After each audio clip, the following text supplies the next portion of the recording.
Payback Recap show done on June 1st, 2014. This was a pretty good pay-per-view. I'm not gonna lie, it was pretty awesome. I felt that there were a lot of high spots. Some of the matches that I thought weren't gonna be very good were actually pretty good, and the fact that we didn't have a main event where the World Heavyweight Championship was on the line didn't affect the outcome of this pay-per-view at all. I'm gonna get into it, but before I do, I just want to give this pay-per-view two thumbs, giving it two thumbs up because I thought it was pretty good. I'm not even gonna lie. So to start this off, we had the kickoff show that began with Hornswoggle versus El Torito. It was a mask versus hair match. So pretty much, if Hornswoggle lost the match, they had to shave his head bald, and if El Torito lost, then they had to remove his mask. It was as you expect from a kickoff show, although it was pretty entertaining because you had 3MB on the side of Hornswoggle, and then you had Los Matadores with El Torito, and there was some back and forth. The big guys obviously got involved to kind of help elevate the smaller guys, and we got a couple of high spots from Hornswoggle. I was surprised. He actually did a moonsault from like the second rope, and El Torito, always as athletic as ever, manages to do his thing. Anyway, we conclude this match when Hornswoggle pulled off El Torito's mask, only to find that he had another mask under. With that distraction, it allowed El Torito to gain the pin, giving El Torito the victory. And, of course, Hornswoggle had to pay the price, and they ended up shaving his head bald. Moving on from the pre-show, we actually begin our pay-per-view, and our first match of the night was none other than Sheamus versus the Swiss Superman Cesaro. So this was a pretty good match, hard hitting as you'd expect from like two athletes of this caliber. You have Sheamus, who he's just like a brawler. He's a straight up fighter. He's Irish. He loves to fight. That's his gig, and he does a really good job of it. And Cesaro, who's just like pound for pound the strongest guy in the WWE today, also a very aggressive fighter with those like monstrous European uppercuts. You know what I mean? These guys had a lot of back and forth action. It was hard to tell who was going to win at what point. Cesaro, of course, showing an amazing display of strength like usual, and Sheamus showing his resiliency as as well as like his offense as well.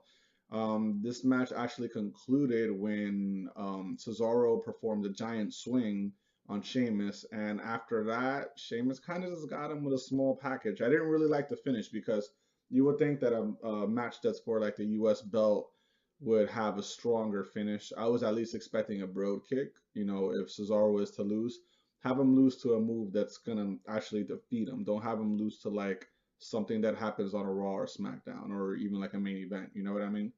But I digress. Overall, it was still a good match, even though the outcome left a lot to be desired.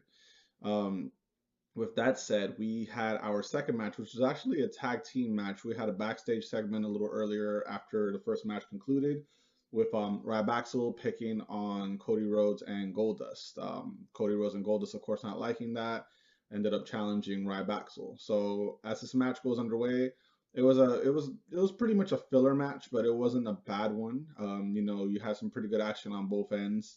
Ryback seems to be picking up a lot more momentum than they were initially when they banded together. Cody Rhodes, of course, had this whole storyline where they're losing like every match, so they're becoming like a thing of the past pretty much. They're just not gaining any victories, and that played through all the way to the end of the match.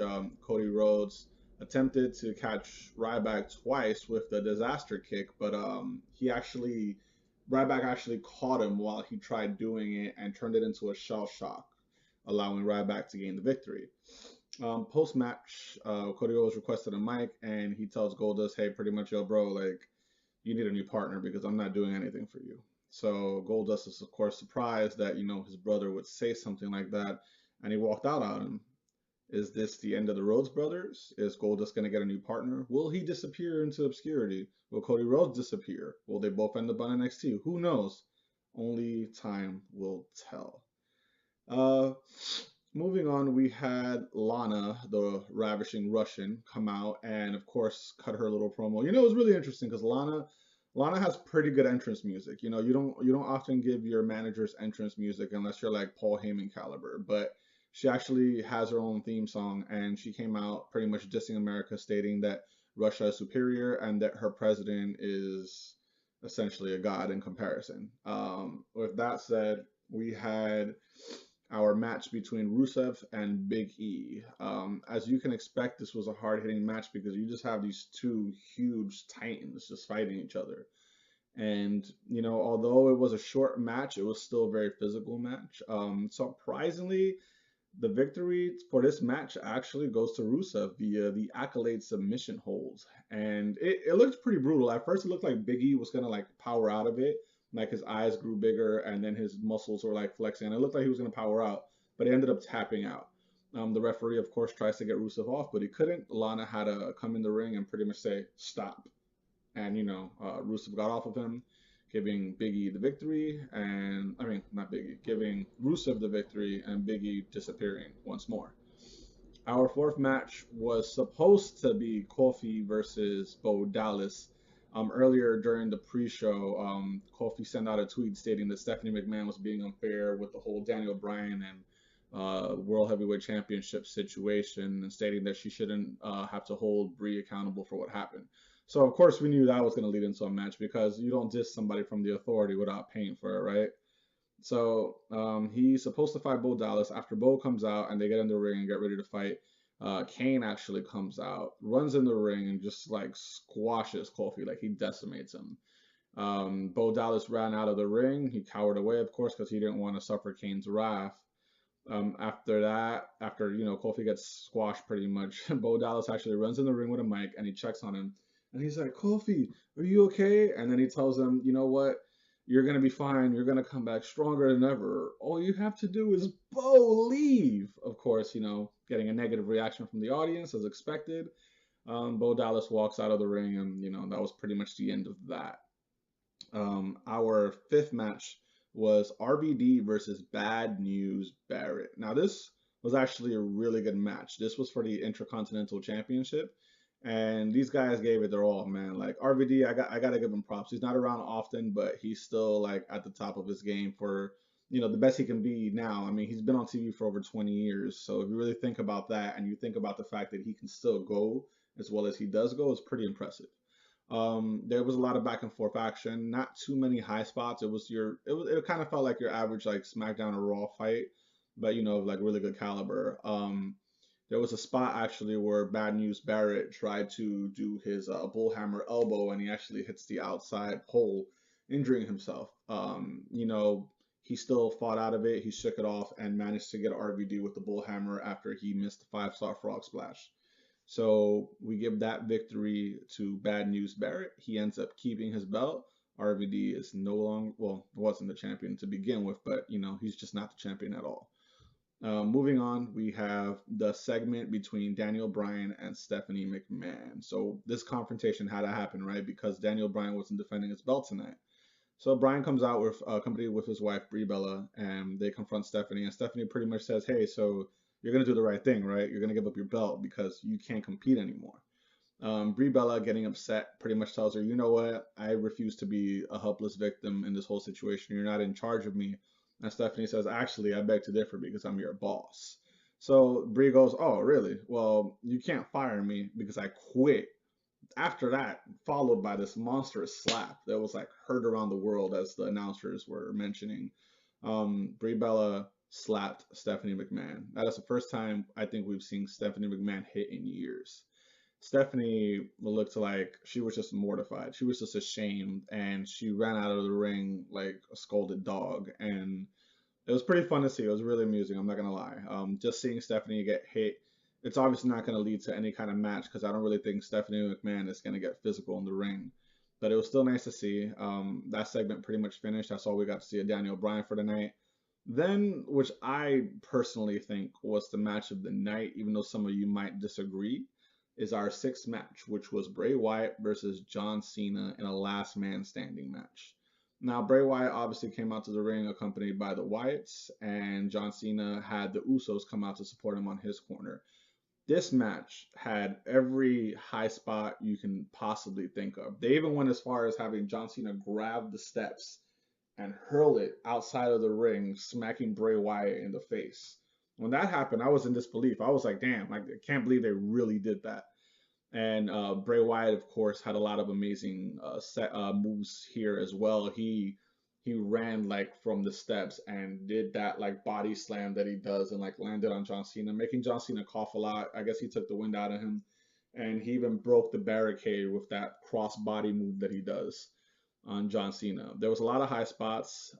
This was like probably the best match. The Usos and the Wyatts obviously got involved, and they just like broke tables all over the place. They broke about 3 tables outside of the arena collectively amongst the 3 of them. I mean amongst the 4 of them.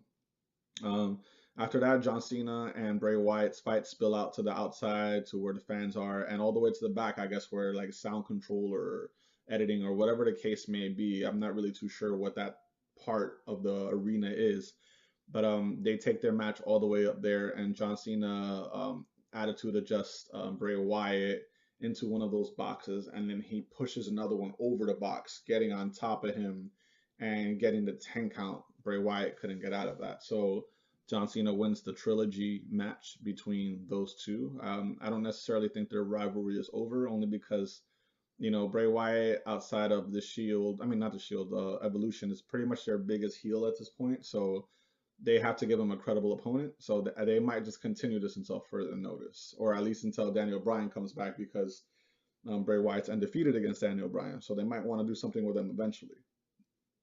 After that, we have what I like to call a filler match, which wasn't that much of a filler because it was actually a pretty decent showing.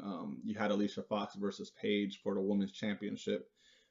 This match was better than your average women's match. I guess since it was pay-per-view, they just had more time to fight. And I gotta say, ever since Paige has come in, it's been pretty refreshing for their division. She's actually brought prestige back to that title. I mean, AJ kind of did it too because she was champion for a while, but giving the new girl the opportunity and having her pretty much make all the other divas step up their game. They don't want to like disappear, because these NXT divas, they're ready and they're coming to get jobs. So, you're getting all the current divas on the staff like just working harder in order to maintain their positions. Anyway, Paige wins via her submission move. I don't remember what it's called, but Alicia Fox tapped out, and we expected her to like go on a rant and start destroying everything like she does every time she wins or loses, but she kept her cool and just kind of ran outside of the arena. She just ran. So that was good. We didn't get to see 10 minutes of her like destroying everything. After that, our main event of the evening, which was Evolution versus The Shield. This was actually an elimination match, meaning that all 3 members of one team had to be eliminated in order to conclude this matchup. The Shield had a really good match, and I really believed at one point that they were going to lose. However, the Shield actually ended up beating Evolution. They had some pretty good spots in this match. I don't think it was better than the Cena and Wyatt fight, but it was still a good match nonetheless. Seth Rollins, man, he's just a great athlete. He actually had a spot where I think he saved all of them because they looked like they were going to lose, and he gets where he jumps on top of like the Titantron, not on the actual Titantron, but like the ramp for the Titantron, and he just does like this body dive off and like crushes all of them, and then like dramatically crawls back into the ring with Evolution chasing after him. So, we started our series of eliminations towards like the last 5 minutes of the pay-per-view. Who was it that got eliminated first? Batista actually got eliminated first. Then after that, it followed by Randy Orton, and Triple H was left alone to face the Hounds of Justice. Triple H was given a sledgehammer for assistance, but to no avail because Seth Rollins came through with that flying knee and smacked Triple H across the side of the head, enabling, of course, them to gain their victory. After they gained their victory, they bumped fists together and stood over Triple H's body with their foot on top of his corpse, further cementing the fact that they are now the future and Triple H and Evolution stopped evolving. Anyway, your thoughts on this pay-per-view? I'd like to hear it. What did you think of the show? What did you think they could have done differently? What is the future of Daniel Bryan and Brie Bella? All these questions I want answered, and I'd like you all to let me know what's going on. So I am actually glad that this pay-per-view turned out well. I am the Wizard 411. You can catch me on Twitter at the Wizard 411. That is also my Instagram. If you liked this video, please feel free to like, share, fave, subscribe. Do the damn thing. Help me out. My last review on TNA got a positive response, and I'd like to see the same thing with this one because you guys are just great, and I really appreciate all your support. So With that said, if you didn't know what happened in the pay-per-view, now you know. You guys are awesome. Don't ever, ever let anyone tell you different.